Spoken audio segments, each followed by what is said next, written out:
या बैठकीचे प्रमुख तुम्हा सर्वांचे नेते, महाराष्ट्राचे विधान परिषदेचे माजी आमदार सन्माननीय सुजितसिंह ठाकूर साहेब, त्याचबरोबर जिल्हा अध्यक्ष शिवसेना आमचे छोटे बंधू रणजितदादा पाटील, या कार्यक्रमाला उपस्थित असणारे तुमचे आमचे सर्वांचे लाडके मुकुलजी मालक, त्याचबरोबर मेघराज दादा, शहा बर्फीवाले बाळासाहेब, मेघराज दादा आणि मंचवर उपस्थित असलेले आपले उमेदवार विश्वजित आबा, या ठिकाणी या सभेला आपण एवढ्या मोठ्या संख्येने उपस्थित आहात त्याबद्दल आपलं या ठिकाणी मी एकदम आभार मानतो.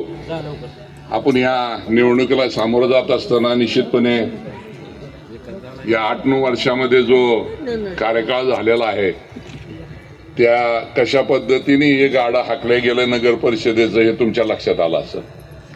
विकास हा कशाला सांगायचं, कशाला म्हणायचं, हा गोष्टी कमीत कमी जे आज आमचे विरोधक आहेत त्यांनी आम्हाला शिकवायची गरज नाही.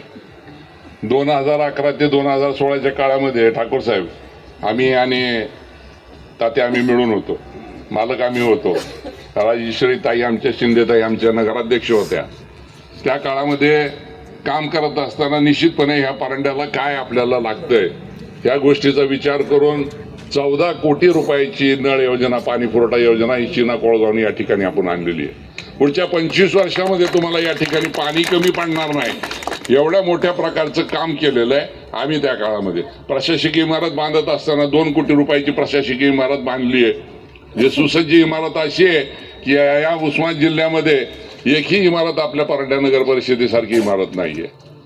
आणि आज या ठिकाणी रणजितदादा म्हणल्यासारखं 150 कोटी 187 कोटी आणले असं काहीतरी आकडा समोर येतोय.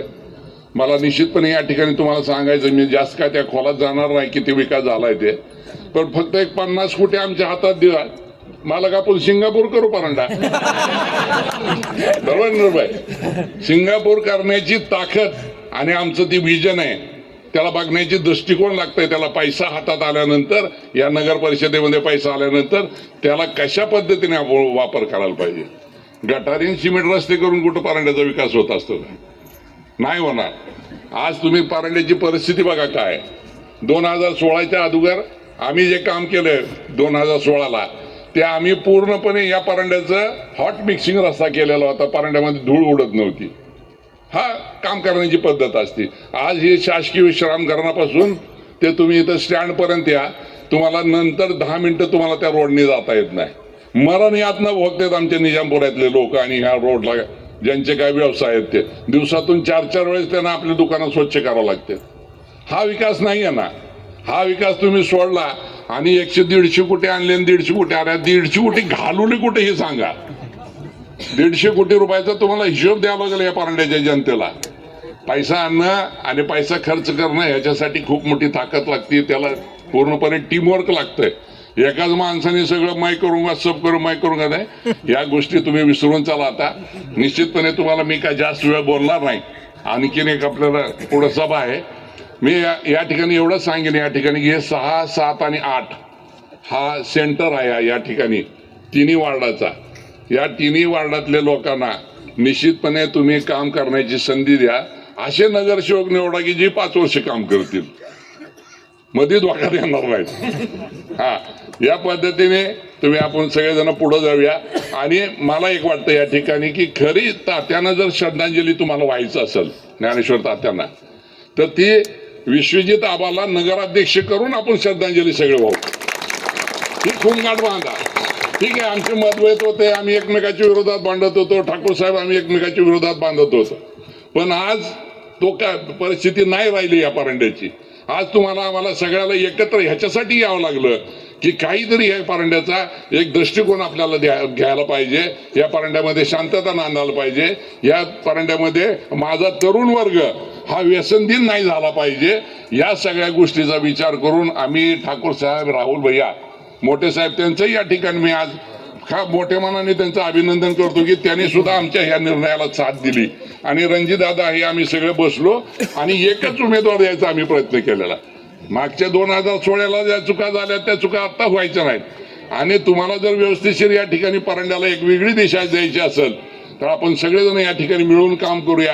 त्या विनंतीला सगळेजणांनी मान दिलं आणि उमेदवारी देत असताना सुद्धा तुमच्या पुढे आम्ही स्वच्छ चेहऱ्याचे माणसं दिलेले आहेत. आज आम्ही पाहतो की जे उमेदवार आहेत आमच्या विरोधातले ते जर घरावर जर मतं मागायला गेले तर अर्धा तास वासच जात नाही म्हणतात.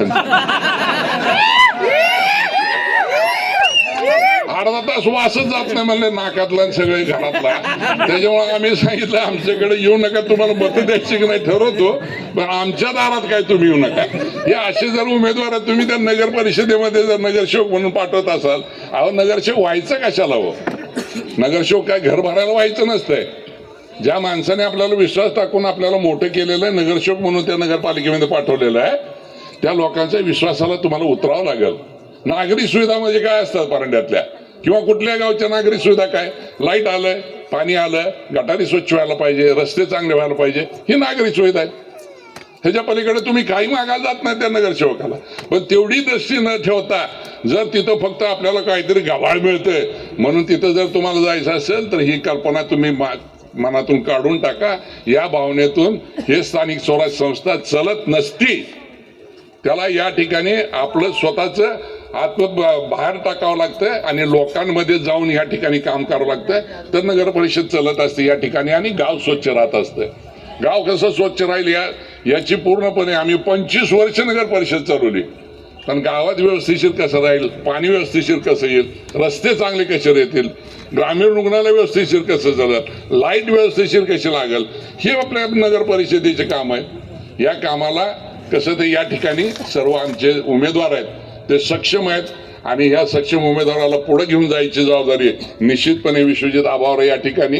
आणि मला सार्थ असा अभिमान आहे आज की विश्वजित आबासारखा एक वेल एज्युकेटेड पोरगा, उच्च शिक्षित असं या ठिकाणी मुलगा तुम्हाला या ठिकाणी उमेदवार म्हणून देतोय आणि परांड्याचं भविष्य निश्चितपणे या ठिकाणी चांगलं झाल्याशिवाय राहणार नाही. आणि त्याला मार्गदर्शन पडलं तर आम्ही ठाकूर साहेब आहेत, राहुल भैया मोठे साहेब आहेत, आम्ही तिघ आहेत ना या ठिकाणी मार्गदर्शन करायला. निधीची चिंता करायची गरज नाही. कोण किती आला कोण काय. अहो ठाकूर साहेबांनी एक फोन केला तर देवेंद्र फडणवीस साहेब 2 मिनिटांमध्ये फोन उचलतात. महाराष्ट्राचा मुख्यमंत्री. चेष्टा नाही, ही ताकद आहे. ही ताकद आहे साहेबांची, तुम्ही लक्षात घ्या. ही आणि उगाच माणूस मोठा होत नसतो. आता काहीतरी जाहीर आव्हान झालं म्हणजे 2 आमदारांनी माझ्या विरोधात उभा राहून दाखवावं. मला हसू झालं. तुझी उंची किती, तू बोलतो किती, तू कुणाला बोलतो? अरे ज्यांनी महाराष्ट्राची विधानसभा गाजवली, ज्यांनी महाराष्ट्राची विधान परिषद गाजवली, ज्या विधान परिषदेमध्ये ज्या विधानसभेमध्ये या महाराष्ट्राचे कायदे तयार होतात, कायदे, त्या कायद्याच्या बाजू घेऊन हे माणसं त्या विधानसभेच्या सभागृहामध्ये लढले.